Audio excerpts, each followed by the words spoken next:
So there are different ways of methods કે જે આપણે એઆઈને ઇમ્પ્લિમેન્ટ કરવા જઈએ ત્યાં મેથડ્સ બધી બદલાઈ જશે. સો એઆઈમાં આપણે શરૂઆત કરીએ તો પહેલી જ વસ્તુ આવે પ્રોમ્પ્ટ. આ તમે સાંભળ્યું જશે કે ભાઈ પ્રોમ્પ્ટ એટલે પ્રોમ્પ્ટ એન્જિનિયરિંગ કહો કે એઆઈ પ્રોમ્પ્ટ કહો કે વોટ ઇઝ પ્રોમ્પ્ટ એમ. તો આપણે જે ક્વેશ્ચન પૂછીએ that is called a prompt.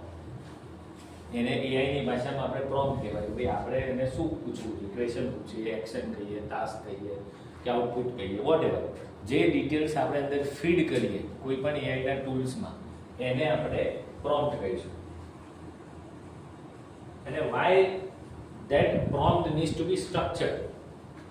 જો આપણે સારું અને પરફેક્ટ આઉટપુટ જોઈતું હોય તો એ સ્ટ્રક્ચર્ડ પ્રોમ્પ્ટ હોવું જોઈએ. કેમ કે જેને સોફ્ટવેર બનાવ્યું હોય એને કંઈક તો વિચાર્યું હોય કે ભાઈ પહેલાં આવું લખેલું હોય તો આવું કરવાનું, પછી આવું લખેલું હોય તો આવું કરવાનું. કેમ કે software is a some terminology અને એ ટર્મિનોલોજી કોઈક આધાર ઉપર લખાય નહીં. જેમ આપણે શીખીએ છીએ એ પ્રમાણે સોફ્ટવેર પણ શીખે છે. સો દેટ્સ વાય પ્રોમ્પ્ટ જે છે ને એ સ્ટ્રક્ચર્ડ ફોર્મેટમાં હોવું જોઈએ. તો આપણને સ્ટ્રક્ચર ખબર હોવી જોઈએ. તો એ સ્ટ્રક્ચર શું છે? તો એ સ્ટ્રક્ચર છે કે આ કમ્પોનન્ટ ઓફ પ્રોમ્પ્ટ. તો એ કમ્પોનન્ટ ઓફ પ્રોમ્પ્ટમાં આપણે ડિફાઇન કરવું પડે. કોઈ પણ આપણું જે અંદર ઇનપુટ હોય એઆઈ ટૂલ વાપરીએ ત્યારે આપણે આ 5 કમ્પોનન્ટ યાદ રાખવાના છે. કે રોલ, તો ફર્સ્ટ આવે કે રોલ, કે ભાઈ તમારે કયા રોલ પ્રમાણે તમે લખો. કે ભાઈ જેમ કોમ્યુનિકેશનમાં 2 પાર્ટી હોય, ટ્રાન્ઝેક્શનમાં મલ્ટિપલ પાર્ટી પણ હોય અને કોમ્યુનિકેશનમાં પણ મલ્ટિપલ પાર્ટી હોઈ શકે. પેલું કોણ બોલે છે અને કોને કહે છે એના જેવું. કે ભાઈ રોલ તમારે ડિફાઇન કરવા છે. તમે બોલનાર છો કે સાંભળનાર છો. એઝ અ સાંભળનાર તરીકે તમારે બોલ લખવું હોય તો તમને એ પ્રમાણે જવાબ આવશે. અને બોલનાર તરીકે તમારે જો લખવું હોય કે આઉટપુટ જોઈતું હોય તો તમને એ પ્રમાણે જવાબ આવશે. So that is a role. એમાં જ ઓબ્જેક્ટિવ અને ગોલ પણ આવે કે ભાઈ I want to be the expert અને વોટ એવર. એ જસ્ટ ઓબ્જેક્ટિવ અને ગોલ. પછી આવે કોન્ટેક્સ્ટ બેકગ્રાઉન્ડ ઓફ ઇન્ફોર્મેશન. એ એન્વાયરમેન્ટ. Context means environment. સાદી ભાષામાં હું ક્યાં છું. લેટ્સ સે હું કોઈ એક વોર સિચ્યુએશનમાં ઊભો છું કે હું ગાર્ડનમાં ઊભો છું, કે હું શિયાળામાં ઊભો છું કે ઉનાળામાં છું કે ચોમાસામાં છું. એ પ્રમાણે એને કોન્ટેક્સ્ટમાં જવાબ આપે. ઉનાળામાં હોય તો છત્રી જોઈશે, શિયાળામાં હોય તો શું જોઈશે એને ખબર પડે. એટલે એ કોન્ટેક્સ્ટ કે બેકગ્રાઉન્ડ ઓફ ઇન્ફોર્મેશન જે આપણે એન્વાયરમેન્ટ કહીએ કે હું આજનું મારું આ જે સિચ્યુએશનનો મારે જે જવાબ જોઈએ છે એનું એન્વાયરમેન્ટ શું છે એ મારે એને ડિફાઇન કરીને આપવું પડે. Then is comes a specific request કે આ એન્વાયરમેન્ટમાં હવે તું મને આ રિક્વેસ્ટ કે એક્શન કરી આપ. કાં તો લેટ્સ સે કે ભાઈ my product is struggling in the market. એટલે મારે એન્વાયરમેન્ટ ડિફાઇન કરવું પડે. હું શું સ્ટ્રગલ કર્યું, મારું એન્વાયરમેન્ટ માર્કેટ શું છે, ક્યાં શું પ્રોબ્લેમ થઈ રહ્યો છે. અને હવે એમાં તું મને આ કે ભાઈ મારે આ પ્રોડક્ટને કરેક્શન કઈ રીતે કરવું, કાં તો લેવલ પર કઈ રીતે લાવી, પ્રોફિટેબલ કઈ રીતે કરવું કે પછી એમાં ઇમ્પ્રુવમેન્ટ શું કરવું. So that is called a specific request or action. એના પછી આવે કે મારે ફોર્મેટ ઓફ આઉટપુટ. મારે આઉટપુટ જે મને જવાબ આપે કયા આઉટપુટમાં જોઈએ છે. મારે ઇમેજ જોઈએ છે, વિડીયો જોઈએ છે, વર્ડમાં જોઈએ છે, એક્સેલમાં જોઈએ છે, પીડીએફમાં જોઈએ છે, કોઈ ડાયાગ્રામમાં જોઈએ છે, કોઈ ટેકનિકલ મેથડમાં જોઈએ છે કે કોઈ લેબના રિપોર્ટ પ્રમાણે જોઈએ છે. તો મારે એ આખી આઉટપુટ રિક્વાયરમેન્ટ કહેવી પડશે. લેટ્સ સે કે હું કોઈ સર્જરીનો ફોટો મૂકું અને મને એ સર્જરીમાંથી શું આપે. હું ફાઇનાન્શિયલ ઇન્ફોર્મેશનનો પોસ્ટ કરીને હું કંઈ ઇમેજ કે વિડીયો નહીં બનાવી શકું. તો એ વસ્તુ મારે આઉટપુટ રિક્વાયરમેન્ટ અહીંયા ડિફાઇન કરવી જ પડે. અને પછી આવે કે ભાઈ કન્સ્ટ્રેન્ટ અને લિમિટેશન. એની બહાર નથી જવાનું. કે લેટ્સ સે you have to think like a Indian entrepreneur, Indian geography. You have to think like in the Indian law requirements. કાં તો Indian income tax requirements. એ રીતે હોય તો તમે તમારી રિક્વાયરમેન્ટ્સ કહી શકો કે ભાઈ તમારે ટેકનોલોજીની રિક્વાયરમેન્ટ્સમાં કરવાનું છે, કે ભાઈ તારે એન્જિનિયરિંગની રિક્વાયરમેન્ટ્સ પ્રમાણે પ્લે કરવાનું છે. મરીન હોય તો મરીન રિલેટેડ જ વાત કરવાની છે. સો that is called a constraint and limitation. કે એવું કોઈ ફેક્ટર હોય કે તમે એવું ઈચ્છો છો કે આનાથી બહાર નથી જ જવાનું તારે. કેમ કે એઆઈ તો બધે જ જશે. એની જે પોસિબિલિટી રાખશે એટલી બધી જ જગ્યાએ જશે. સો if you want to restrict or constraint or limiting factor તમારે નાખી દેવું છે તો એ બાઉન્ડ્રીમાં સાચું આઉટપુટ આપશે. અધરવાઇઝ એવું થાય કે ભાઈ એ બધું વેગ આઉટપુટ આપે, કેમ કે એના માટે સર્ચનો એરિયા બહુ મોટો થઈ જાય. જો તમે આ રિસ્ટ્રિક્શન ના આપો તો સર્ચનો એરિયા એટલો બધો મોટો થઈ જાય કે એને બધા રિસોર્સિસમાંથી પછી પ્રાયોરિટી એનું જે એને કીધું હોય કે તારે 15 સેકન્ડમાં જવાબ આપવાનો છે એટલે એમાં જેટલું થાય એટલું જ કરે. એટલે હવે 15 સેકન્ડમાં તમારે સારું આઉટપુટ જોઈતું હોય તો તમારે એને જીઓગ્રાફી આપી દેવી પડે. જેમ આપણે કહીએ સેલ્સમેનને કે તારે અમદાવાદમાં સિવરજની એરિયાના જ આ 15 સોસાયટીમાં જ સેલ કરવાનું છે. તેનું આઉટપુટ કેવું હોય? અને એમ કહે કે ભાઈ તારે સેટેલાઇટમાં કરવાનું છે, અને એમ કહે કે તારે અમદાવાદમાં કરવાનું છે.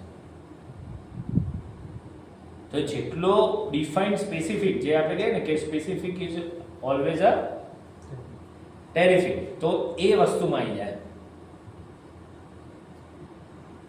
એટલા માટે દેટ ઇઝ મોર ઇમ્પોર્ટન્ટ. આ 5 ફેક્ટર્સ આપણે યાદ રાખીએ અને જો પ્રોમ્પ્ટ લખીએ ને તો આપણું પ્રોમ્પ્ટ એકદમ પરફેક્ટ આવે અને આઉટપુટ પણ આપણા રિલેવન્ટ આવે, આપણે જોઈએ છે આવે, અને આપણે રિપીટ પ્રોમ્પ્ટ કે રિપીટ ઇન્ફોર્મેશન કે સ્ક્રેપ કરી પાછળ બીજામાં લખવું ને એવું બધી વસ્તુ ના થાય, કેમ કે અહીંયા ડુપ્લિકેશન ઓફ વર્ક થઈ શકે. ધારો કે આઉટપુટ ના આવે તો તમે ફરીથી લખશો, કાં તો ChatGPT છોડીને પરપ્લેક્સિટીમાં લખશો, પરપ્લેક્સિટી છોડીને જેમિનાઈમાં જશો, હવે ભાઈ ભેગું કરો ને એ બધું કરશો.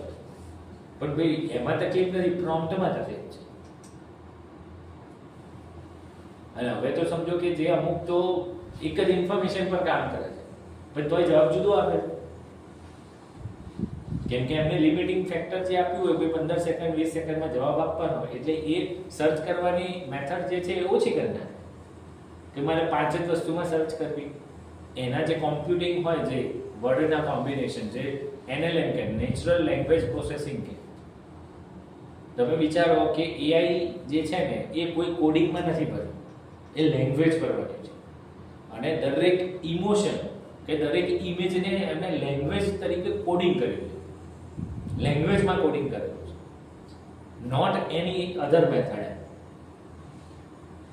લેટ્સ સે હું સેન્ટેન્સ બોલું છું તો એ સેન્ટેન્સ પછી એને કોરિલેશન કરી અને પછી એને સ્ટ્રક્ચર કર્યું કે રજનીકાંતભાઈ આવું કહેવા માંગે છે, એની આવી ઇમેજ થાય, કાં તો આવી ઇમેજ છે તો એ આવું કહેવા માંગે છે. એટલે ઓલ ઇન ધ લેંગ્વેજ.